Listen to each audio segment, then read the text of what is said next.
Što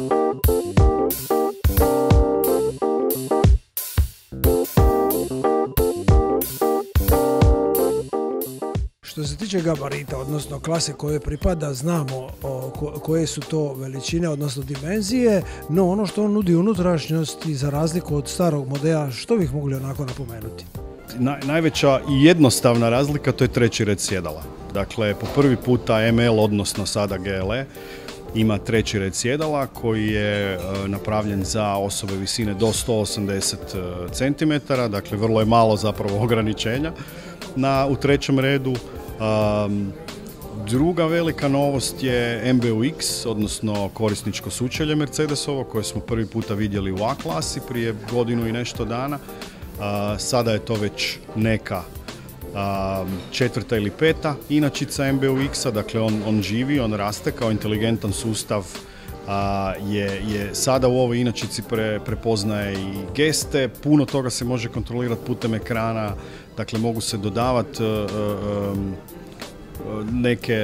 neke stvari koje možda niste naručili u opremi vozila kada ste kupovali vozilo, možete dodati primjerice digitalni radio, navigaciju ili nešto drugo, možete to iz auta napraviti ako ste konfigurirali svoj korisnički račun na Mercedes Miju.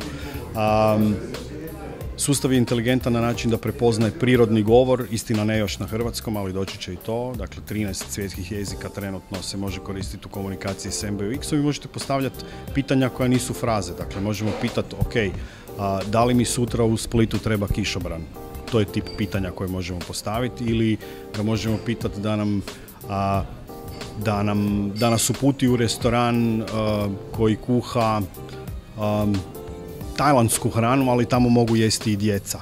Dakle, toliko kompleksna pitanja razumije.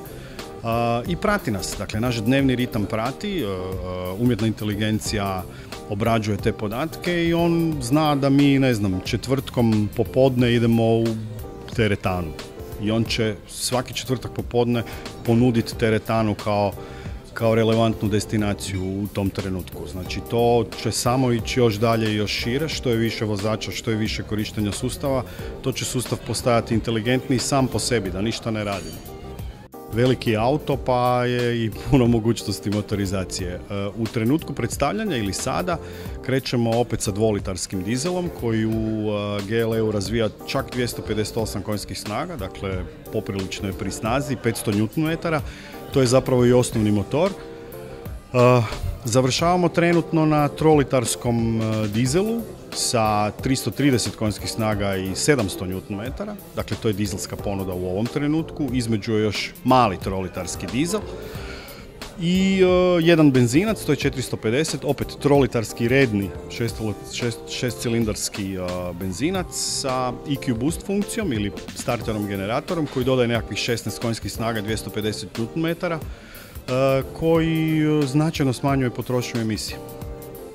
Sa novim sustavima i sa količinom elektronike i algoritmima koji stoje iza toga zapravo je moguće od jednog, možemo reći, gradskog SUV-a napraviti ozbiljno terensko vozilo. Dakle, njegov ovis je u stanju dignuti karoseriju čak 100 mm više od normalnog položaja, tako da tu na terenu jedino ograničenje su cestovne gume.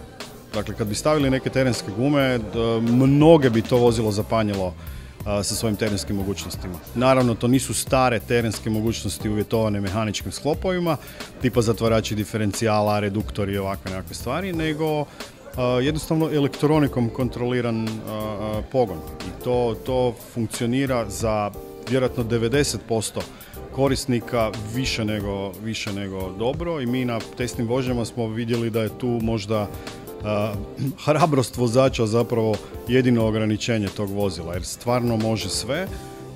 U off-road paketu čak je opremljen i 360 stupnjeva kamerama, dakle vidite kompletno oko vozila i naprijed i straga i sa strane i možete zaista auto usmjeriti u idealnom putanjom, što jako pomaže na terenu. Ako ste ikad bili na velikoj uzbrdici, vi zapravo ne vidite kud idete, vi gledate u nebo, a kamere omogućavaju da vidite zapravo kuda vozilo ide.